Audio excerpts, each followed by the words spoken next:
दिसंबर और जनवरी महीने में जिला चंबा के किसान अपने खेतों में आलू की बिजाई करते हैं।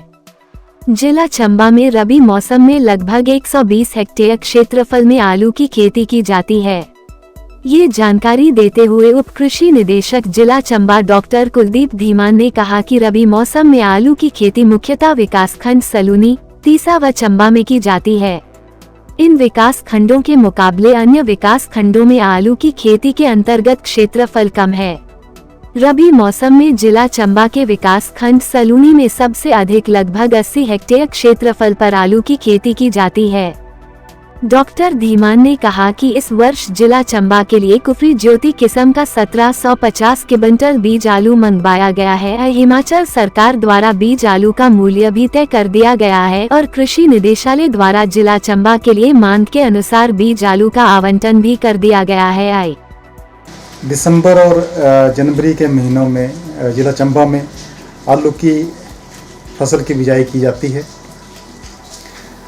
इसको देखते हुए कृषि विभाग ने कृषि निदेशालय से 1750 कुंटल आलू बीज की मांग की थी और वो हमें आवंटित कर दिया गया है। ये आलू का बीज जिला चंबा में दिसंबर के पहले सप्ताह के अंत तक पहुंच जाएगा और दिसंबर के 6-7-8 तारीख के बाद जो है वो किसानों के लिए उपलब्ध रहेगा। आलू के बीज पे इस बार सभी किसानों के लिए 25% अनुदान उपलब्ध रहेगा। किसान चाहे जिस भी कैटेगरी के हैं वो कृषि विभाग से आलू का बीज 25% अनुदान पर प्राप्त कर सकते हैं।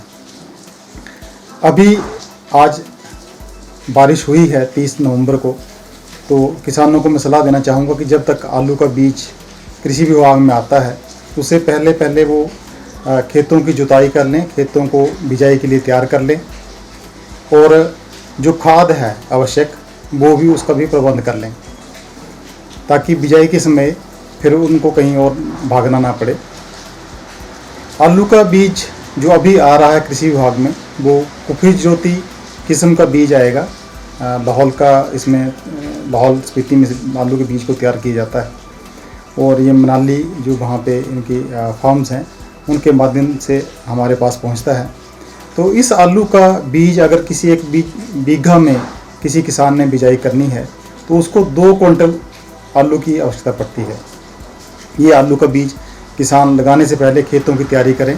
खेतों की तैयारी करने के लिए अगर 1 बीघा की मैं बात करूं तो 1 बीघा में किसानों को अगर देसी खाद उपलब्ध है और 20 क्विंटल तक वो देसी गली सड़ी खाद डालें तो अच्छी अधिक पैदावार मिलेगी।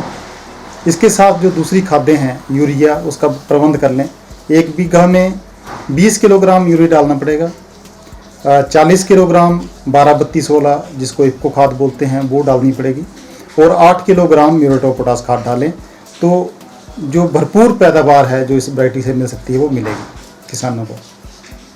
इसके साथ जब 1 महीने की फसल हो जाती है तो उसके बाद किसानों को फिर आधी मात्रा जो 20 किलोग्राम यूरिया वो डालें किसान उसमें और खेतों की गुड़ाई करें साथ में फसल की।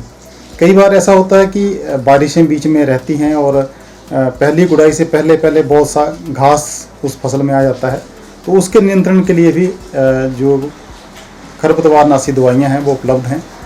तो किसान अगर गुड़ाई करने का समय नहीं है और खेतों में खरपतवार आ गए हैं तो आलू के जो बीज हैं उनके अंकुरण से पहले इस दवाई खरपतवारनाशी दवाई का स्प्रे किया जा सकता है। तो गुड़ाई करना तो बहुत आवश्यक है, लेकिन गुड़ाई अगर नहीं कर पाते हैं तो ये एक दूसरा समाधान है।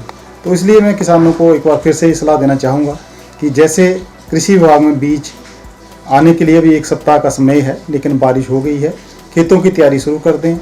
इसके लिए खाद, गोबर की खाद जो खेतों में डालनी है उसको डाल दें।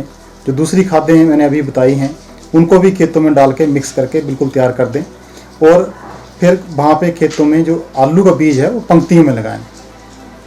पंक्तियों में जो आलू का बीज है वो पंक्ति से पंक्ति के बीच में किसान अगर 2 फुट की दूरी रखेंगे और आलू के जो कंद हैं बीज के कंद, एक कंद से दूसरे कंद के बीच में लगभग 8 से 10 इंच की दूरी रखेंगे तो आलू का बीज लगभग 2 क्विंटल 1 बीघा में लगेगा।